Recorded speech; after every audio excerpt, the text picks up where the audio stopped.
Hello guys. आज हम बात करेंगे क्वेश्चन नंबर 18 की। क्वेश्चन नंबर 18 में देखते हैं हमें क्या दे रखा है। क्वेश्चन नंबर 18 में है that a year is chosen at random from the set of years. हमें एक ईयर का सेट दे रखा है दैट इज 2012 से 2021। टोटल ईयर्स कितने हुए हमारे पास? 10 ईयर्स का एक सेट दे रखा है, ठीक है। फ्रॉम द चूजन ईयर, इनमें से हमने एक क्या किया है, एक ईयर चूज करी है। और from the chosen year a month is chosen at random. Okay, इसमें से एक मंथ चूज कर लिया हमने। And from the chosen month a day is chosen at random. उसमें एक फिर मंथ चूज करने के बाद हमने उसमें से एक डे चूज करा। Given that the chosen day is 29th। Okay, day के बारे में हमें इंफॉर्मेशन दे रखी है कि जो डे चूज करा वो 29th है, किसी भी मंथ की 29th तारीख है। ओके, अब हमसे प्रोबेबिलिटी पूछी है, conditional probability that the chosen month is February. Okay, कि जो चोजन मंथ था फेब्रुअरी था, गिवन कि जो डे था वो 29th है। ओके, हमें इस चीज की प्रोबेबिलिटी निकालनी है, probability that the chosen month is February given that the date is 29th। Okay, इसको निकालने के लिए पहले हम इसको एक्सपेंड करके देख लेते हैं ताकि हमें पता चल जाए कि हमें एक्चुअली में फाइंड आउट क्या क्या करना है।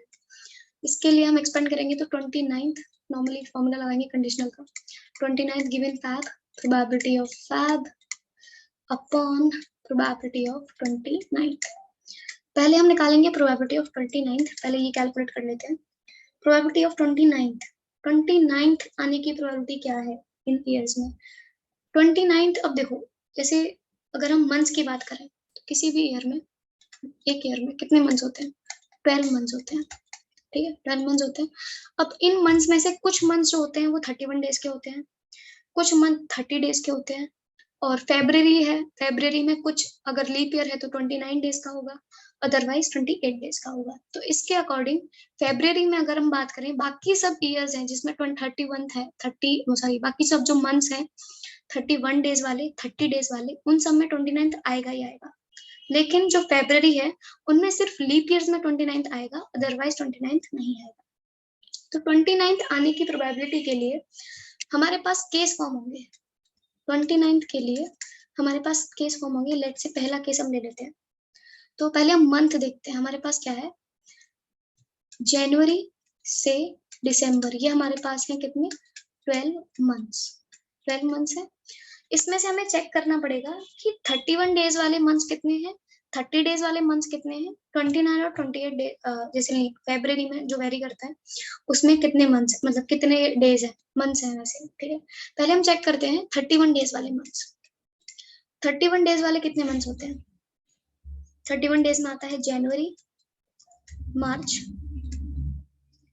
मई, जुलाई आता है, अगस्त और October and December. Okay, 31 days में कितने मंथ्स होते हैं? 31 डेज के होते हैं 7 मंथ्स। दूसरा दूसरा है हमारा फेब्रुअरी का केस। फेब्रुअरी में आते हैं दो केस, एक तो जब लीप ईयर हो तब, एक अदरवाइज जब लीप ईयर नहीं है तब। जब लीप ईयर हो तब हमारे पास 29 डेज होते हैं, अदरवाइज हमारे पास 28 डेज होते हैं। ओके, तीसरा केस जो हमारा फॉर्म होगा वो होगा 30 डेज के लिए। हमारे पास 30 डेज में कितने मंथ्स होते हैं? 30 डेज में हमारे पास होते हैं अप्रैल होता है,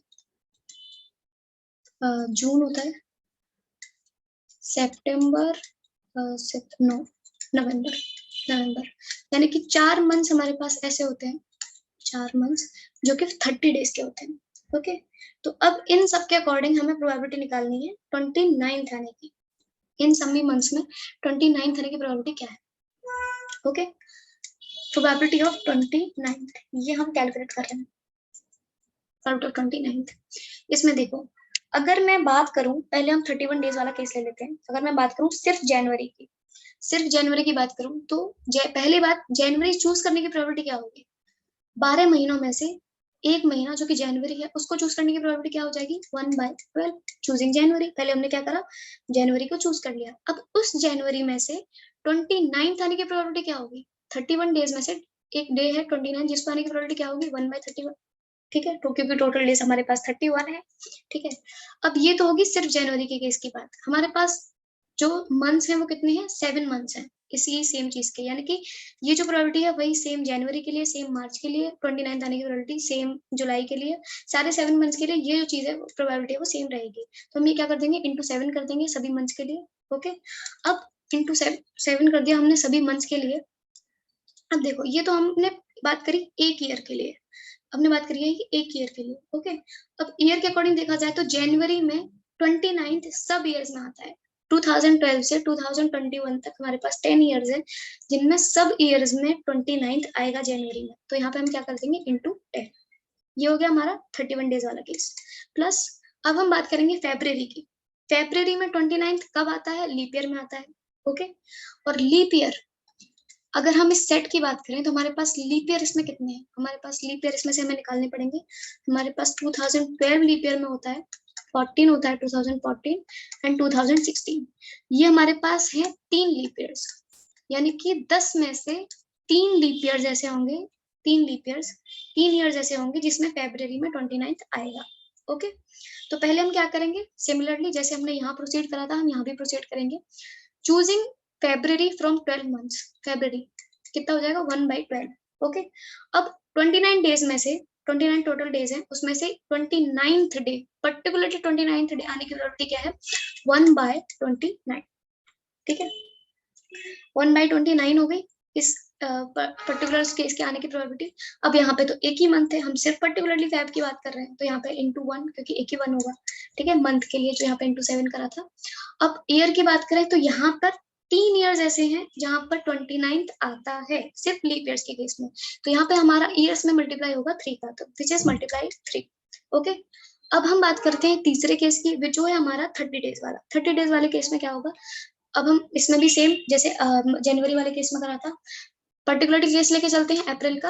अप्रैल को चूज करने की प्रोबेबिलिटी, मतलब किसी भी मंथ को चूज करने की प्रोबेबिलिटी, अप्रैल, जून, सितंबर, नवंबर, इन में से किसी एक मंथ को चूज करने की प्रोबेबिलिटी क्या हो जाएगी, ठीक है, 1/12। 1/12 हो जाएगी इनको चूज करने की प्रोबेबिलिटी, इन सभी को चूज करने की प्रोबेबिलिटी क्या है 1/12। अब 30 डेज में से 29th डेट आने की प्रोबेबिलिटी क्या है 1/30। ओके, हमारे पास अब ये जो चीज है वो चारों मंथ्स के लिए सेम रहेगी, 29th आने की प्रोबेबिलिटी सेम रहेगी। तो हम क्या करेंगे, इंटू 4, टोटल मंथ्स 4 है, इंटू 4 कर देंगे, तो चारों के लिए सेम चीज है वो।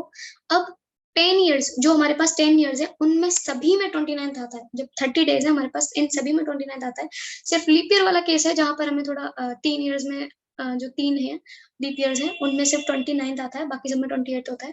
तो यहाँ पे हम क्या करेंगे, इंटू 10। इसको जब हम सॉल्व कर लेंगे तो हमारा आ जाएगा प्रोबेबिलिटी ऑफ 29। ओके, अब हम बात करते हैं प्रोबेबिलिटी ऑफ फैब।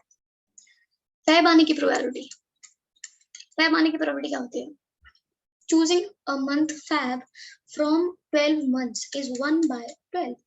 ओके, अब हम नेक्स्ट लेके चलते हैं। अब हमें ये निकला है, ये हमने फाइंड आउट कर लिया। अब हम फाइंड आउट करेंगे प्रोबेबिलिटी ऑफ 29 गिविंग फैब। हमें ये दे रखा है कि जो मंथ है वो फैब है, ठीक है, मंथ क्या है, फैब है।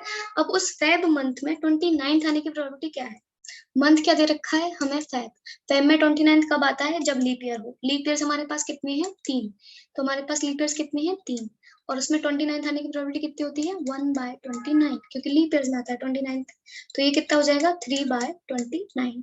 ओके, तो हम इसको कैलकुलेट करेंगे तो प्रोबेबिलिटी ऑफ फैब गिवन 29 कितना आ गया, ये हो गया प्रोबेबिलिटी ऑफ 29 गिवन फैब कितना है 3/29।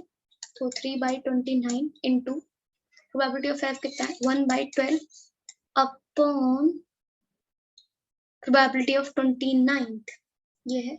इसमें से हम क्या कर सकते हैं 1/12 कॉमन ले लेंगे। 1/12 हमने कॉमन लिया, अंदर क्या बचा 70/31